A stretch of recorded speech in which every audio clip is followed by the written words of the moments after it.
Hello, everyone. Once again, I'm Marina Fisher, and I'd like to welcome everyone to this amazing panel. We've heard from many speakers about culture of reliability. I'd like to encourage everyone to submit live questions. And to kick us off, I'd like to start with a question that helps us to formulate the mindset around reliability culture in the organization.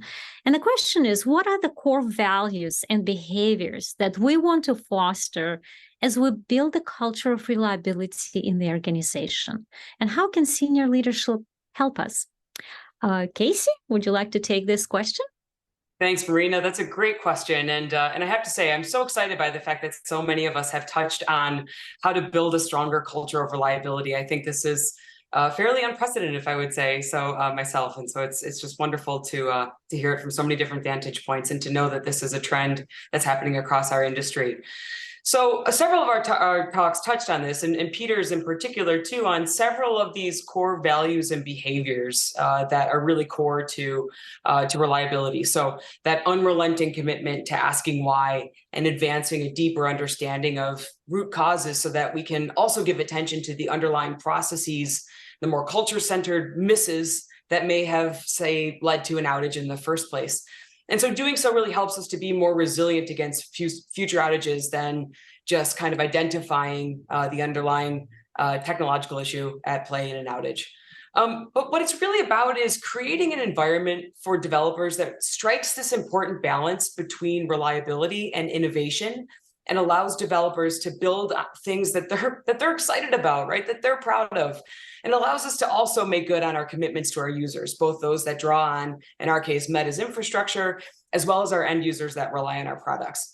No one's ever going to remember the great thing that was built if it breaks all the time and we can't use it. So, as several of us have emphasized today, it's really about seeing reliability as a core component of all that is built, not as an afterthought. And senior leadership can help us in a few ways. So it's not difficult to get leadership to espouse the importance of reliability, just like it wasn't hard to get senior policymakers to say that health security was important, right? But where leadership can really help is in ensuring that the overarching system gives people the right resources to do this work. So not just sort of saying, hey, everybody, it's important, but really giving people not only the right tooling, the right education and resources, but also building out things like incentives, celebrating reliability wins, and holding managers and ICs to the right standards of reliability. And it also means not asking people to do this work as an add-on to their regular work, right? Not sort of as something they do above and beyond, but to see it as a quintessential aspect of their regular work. The other important way that leadership can help is in breaking the mold of clear-cut causation. So it's really difficult to prove the counterfactual, and that can often deter people from engaging in proactive reliability work. So telling people explicitly, giving people the cover to say, do proactive reliability work, even when the outcome is the absence of an outage, is critical the greater all of our companies scale and the more complex we become. And the last point I'd just like to make here is that there's so many ways to be a leader that don't necessarily or don't always have to come along with a title. So finding these influential ICs to be champions for reliability has been a really powerful way to help set an example for those who are, say, in earlier stages of their career, those who are really looking to help augment their reliability but aren't sure how to, but also to amplify what we're hearing on the ground back up to those who are the decision makers for our companies. So just a few of my thoughts, but I'm sure others will weigh in as well. Thanks. Yeah, no, thank you, Casey. And I couldn't agree more that actually the power of building reliability culture comes within the organization. Engineers themselves have to empower themselves.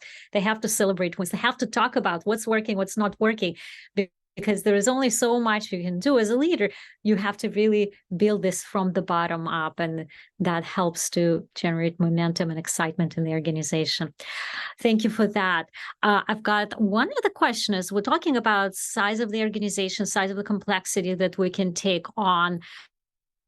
Thank you. Yeah, Marina was going to ask the question about what's the right size and complexity of an organization to run. What Vartika talked about was our reliability maturity model. And before I answer that question, I actually want to mimic what Casey said. I'm super excited to see so many different people and different companies realizing that this culture of reliability is something that you need to establish, and that's really how you maintain and can continue reliability. And it's definitely not a one-time exercise or a one-team exercise. But back to the question of how do you apply this reliability model to an organization? And the term organization is complex because they're all different sizes and varieties and compositions of organizations. And we found at Google that if we were talking to SRE teams in particular, they really struggled with how to apply this model of a culture of reliability. And they typically wanted to focus on their direct development partners. But we actually recommend that the organization look more at a product level, because it's important to have a large enough scope to be able to include product management, UX, business development, and all the various disciplines that make a product possible in this analysis. And this way, you have distinct roles, but they typically all roll up to a common senior leader or executive. And you can study the entire organization. When the scope is too small, say just a development team and an SRE team, you don't get the richness of the analysis across all the disciplines. So for example, if you have a product management team that's still celebrating features and not including reliability as one of the things that they celebrate, you're not going to have a culture of reliability that's as impactful as if, when all the disciplines participate and can, and all contribute and realize that reliability is important. Great. Thank you, Tracy. We lost Marina, but she'll be joining shortly as soon as she can talk about reliability, right? So we'll continue on with some of these questions. So next question I want to ask Vartika. So how can we leverage the mistakes and outages to promote a culture of reliability? I think oftentimes when we have incidents, there's always a retrospective, but moving beyond just thinking about how we can prevent that incident, we have to think a little bit more proactively. And this is something that you talked about in your talk. Can you speak a little bit about that? Absolutely, Christian. So thank you for the question. First of all, I want to acknowledge that, no matter how stable the culture is, mistakes are bound to happen. And that's when we are really taking enough risks, creating new software, addressing problems that we haven't addressed before.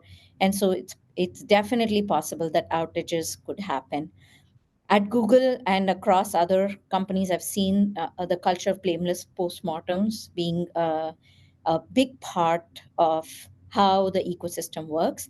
And that's actually super powerful for many reasons.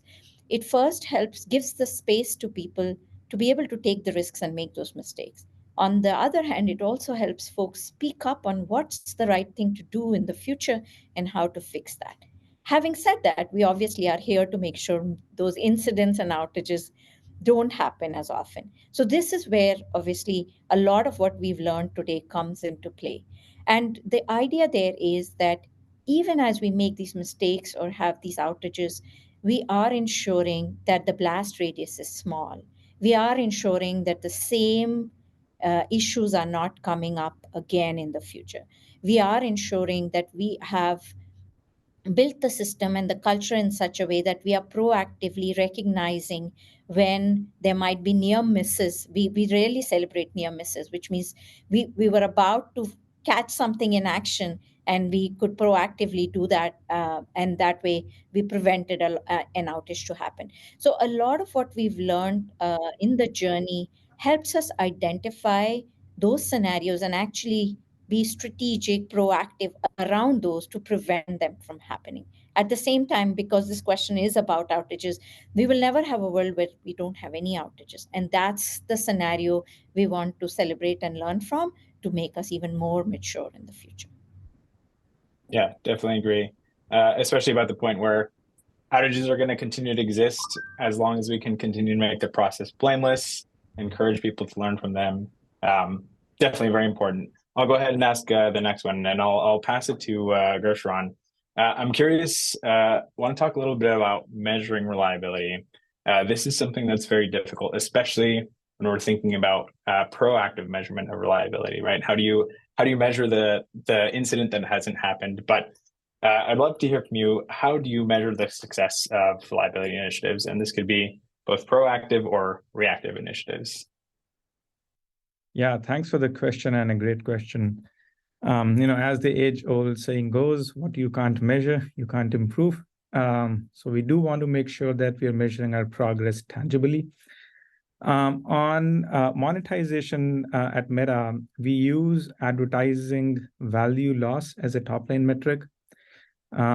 Within the organization, we goal against that metric and hold ourselves accountable to meeting the goal. It's a fairly complex metric in how it's computed, but underneath it, there are constituent parts that all come together from various aspects of reliability. There is the operational excellence piece on how we are responding to outages as they happen. Time to detect, time to mitigate, all have a bearing on what the eventual loss comes out to be in the case of an outage. For short-term reliability, looking at specific areas that need improvement where gaps are uncovered, we closely monitor the service metrics and any system metrics that indicate how the reliability work is trending. And lastly, on long-term reliability projects, as I shared in the presentation earlier that was aired, long-term reliability projects aim to bend the advertising value loss curve over a multi-half horizon. So as we compute the advertising loss metric, we want to make sure we are trending downwards overall and reducing losses and attributing the reduction of those losses commensurately to the projects and investments that we make in the area.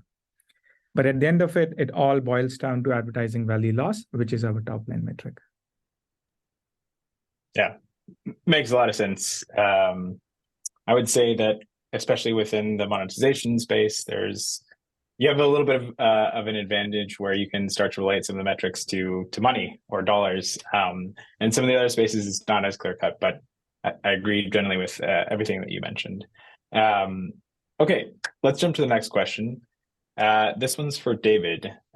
In your talk, you mentioned 3 levers of reliability. Can you talk about how you prioritize investments between those 3 levers? Sure, yes. This question, I think, refers to the 3 levels of reliability we talked about in the presentation. We talked about prevention of issues, the detection and mitigation. We also have a 4th level of being culture. But when you think about all of these levers, they're definitely important and need to be leveraged in parallel.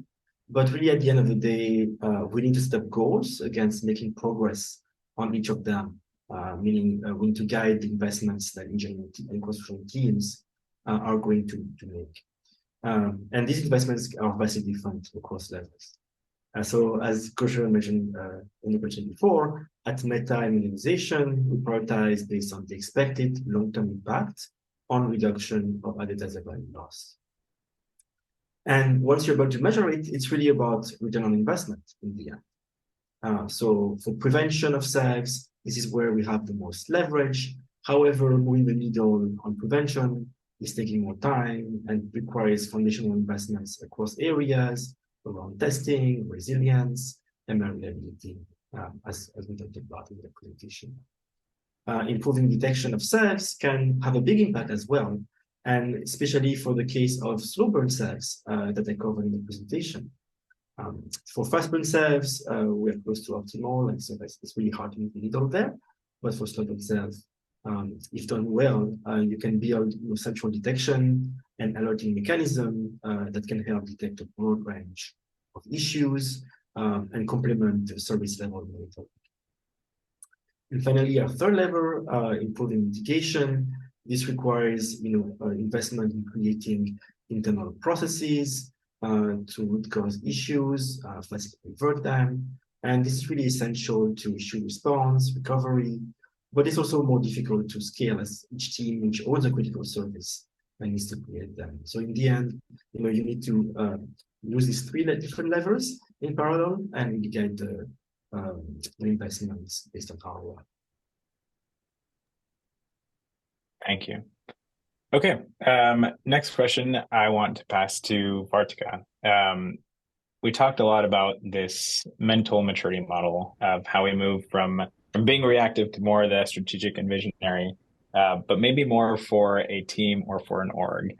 Do you think that same mental model can apply at a company level? As in, can we think about up-leveling maturity, reliability maturity for a company as a whole? Yeah, this is something we pondered over, Christian, because um, changing culture already is hard, and changing culture across a larger ecosystem is even harder. However, it's important to understand that from our assessment, we believe that some of the same principles apply.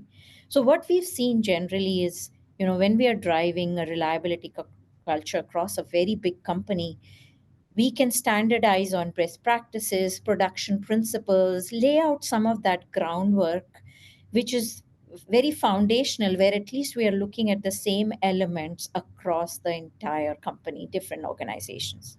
However, what we've realized is that sticks with the company is more of the things that are more are difficult to touch and feel. So, for example, Casey talked about the culture of celebration.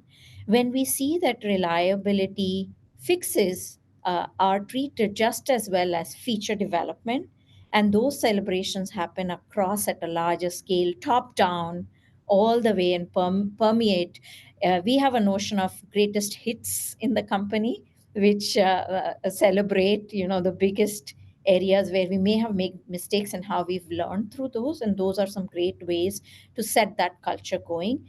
Similarly, having uh, company-wide OKRs or goals around making sure our systems are reliable, because then that's what's building user trust at the end of the day. So recognizing that is very, very important. And finally, putting the checks and balances from a technology perspective, whether that means making sure the ACLs are done right, making sure we have the right processes in place, the right steps to get something in production, rollback scenarios which are vetted, looking at generic scenarios like kinetic, all those start to become very important. And if we have best practices that we share across the board, that translation of what it really means across the board becomes very easy. So I would say a lot of those same principles apply, but it's a lot more higher up in the hierarchy from a top down culture, and it helps permeate some of those standard practices much better across the different organizations.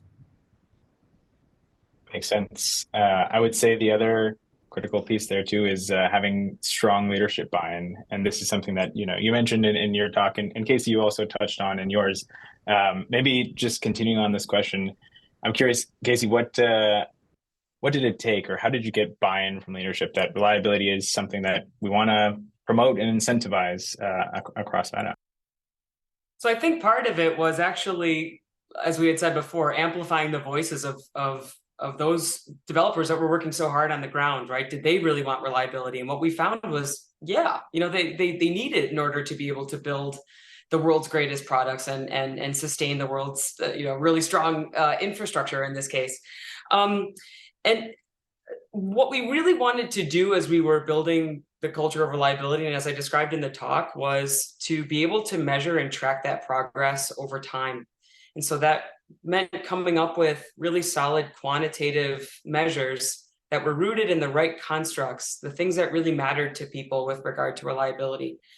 And then complementing that with solid narratives, real stories that people were experiencing on the ground, so that we could sort of provide the statistics about where we were at, but then also supplement that with a quote, with a story, with an anecdote that really stuck and that really exemplified some of the challenges and the opportunities that we were facing on the ground. So I think that's a strategy that's worked well. But I also think really pulling from, as I mentioned, those really influential ICs and managers, of course, across our infrastructure and our product groups, to be able to be the reliability champions has been a really effective way to drive change, the higher up you go in senior leadership.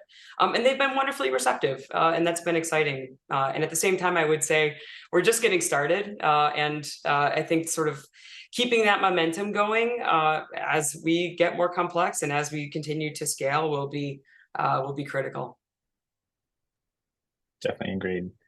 And especially with having reliability champions, that's another factor that can help move or accelerate this mindset of reliability. If you have strong folks beyond just the org leads on the ground that are closer to the work, it definitely helps. Great. Let's move on to the next question here. So continuing on this topic of maturity models, Tracy and Vartika, you talked about this maturity model, but teams and org sizes vary quite a lot. Can you talk a little bit about, maybe Tracy, what's sort of the right size or complexity for an organization to run this maturity evaluation? Yeah, Christian, like I said before, organizations, they vary greatly. Even a large company like we have at Google, there are smaller products, and you can have 100 people, 150 people, or you can have very large product areas with upwards of 6,000-7,000 people. And so I think what's important is to realize that it's the different disciplines that apply and come together to make a product happen, and you want to span those disciplines. Kind of what Casey said about leaders. You can have the leader set the tone and establish the fact that this is very important. You can have metrics about the fact it's very important, but it's really how each part of the organization shows up every day. How do they show up in a design review? How do they show up in a product launch review?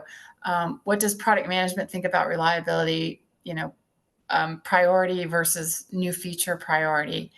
And so I can't really give a size. It's really a complexity, and I highly suggest that all disciplines that come together to create a product or an infrastructure participate and be evaluated, if that makes sense.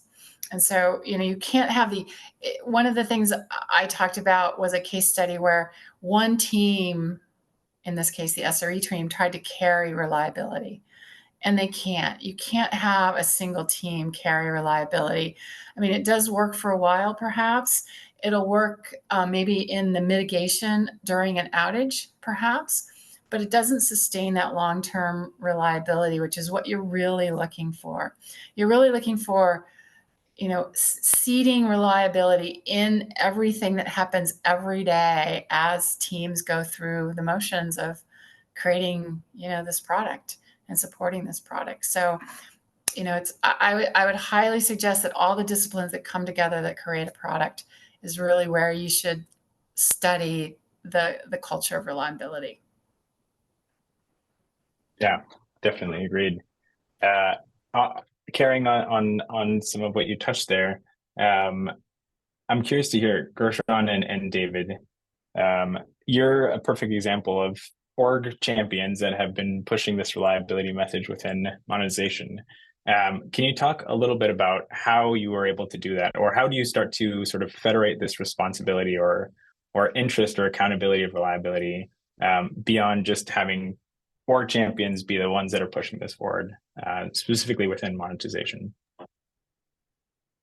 Yeah, as I shared earlier, metrics are a great way to ensure that there is tangible progress.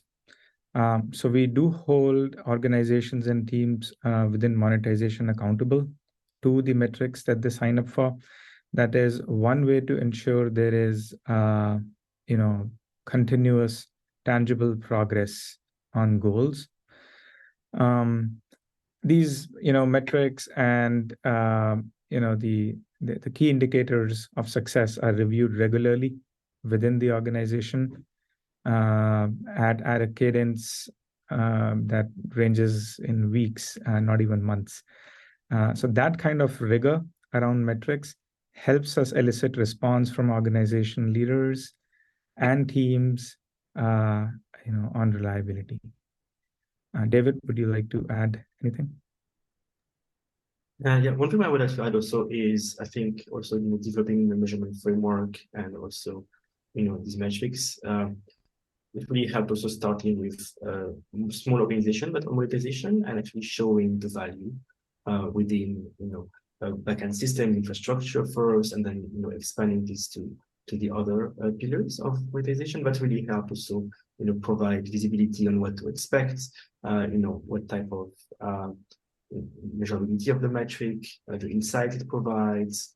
Building dashboards is also very helpful in terms of providing everyone a view on what is the current level of reliability across systems and what are the goals we're progressing against. One last thing also is in terms of providing also a vision of where we'd like to go. It was also very important, and that vision also helped teams measure their progress against the goal that can be a long-term goal.